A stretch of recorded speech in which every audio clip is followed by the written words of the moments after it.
Warm greetings to all of you in the precious name of our Lord and Savior Jesus Christ. Today, for this morning devotion, I like to share a word of God from the fourth Gospel, John chapter 1, verses 14. It says, "And the Word became flesh and dwelt among us."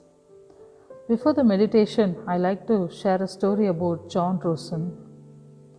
It is a good illustration of what it means for God to live among us. John Rosen was a doctor in a psychiatric hospital. Unlike all the other doctors who were aloof and separate from their patients, he moved into the ward with them. He placed his bed among their beds. He lived the life they must live. Day to day, he shared it. He loved them.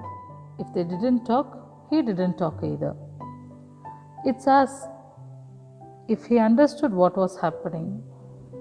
He was just there, and that communicated something to the patients that they hadn't heard in years. Somebody understood them, but then he did something else. He put his arms around them and hugged them.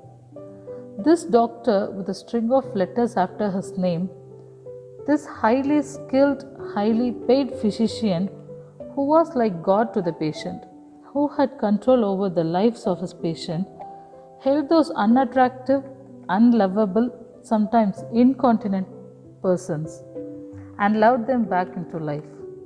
Often, when patients who had been unable to speak said their first words, they were "thank you."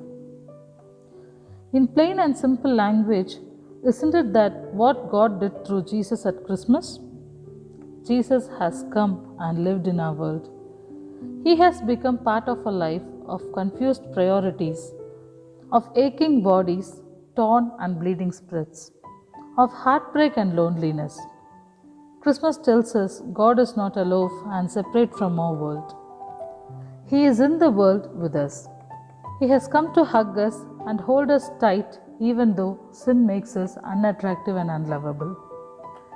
Today, as we are all waiting for Christmas, we are all excited about Christmas presents, visiting relatives and friends, the Christmas dinner, and everything else that goes with making Christmas Day an enjoyable and festive occasion. Now God says to us, "I want to have a word with you." The word that God has for you is not the kind of word that you find in the dictionary, not the word that can be translated from one language to another, but it is a unique word and God is offering it to us now. I refer to Jesus Christ, Son of God from eternity. The Gospel writer calls Jesus the Word.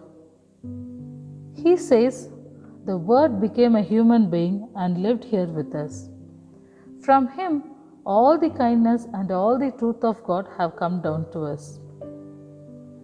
This summarizes what Christmas is all about.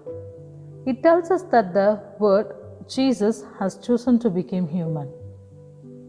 The good news of Christmas is that God hasn't kept to Himself separate from all of troubles and pain, but He has come right here into the middle of all of it. He truly is Emmanuel. He gives Himself to us as for us freely, full of grace and truth, full of unfailing love and faithfulness. He is the only way to God, the parent, and eternal life. Jesus is the only source of inner peace. In this baby of Bethlehem, born to Mary and Joseph, we shall see as much of God as we shall ever hope to see in our earthly life. This baby is God in the flesh. Christmas invites us to trust Jesus. Christmas challenges you to take Jesus seriously, not just today but every day.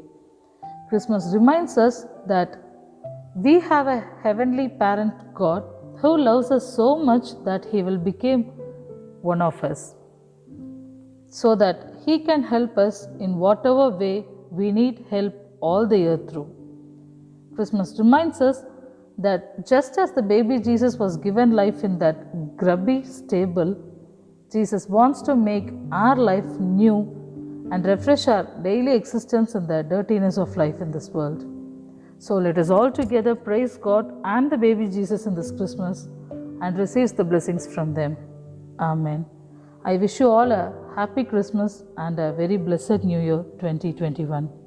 Thank you.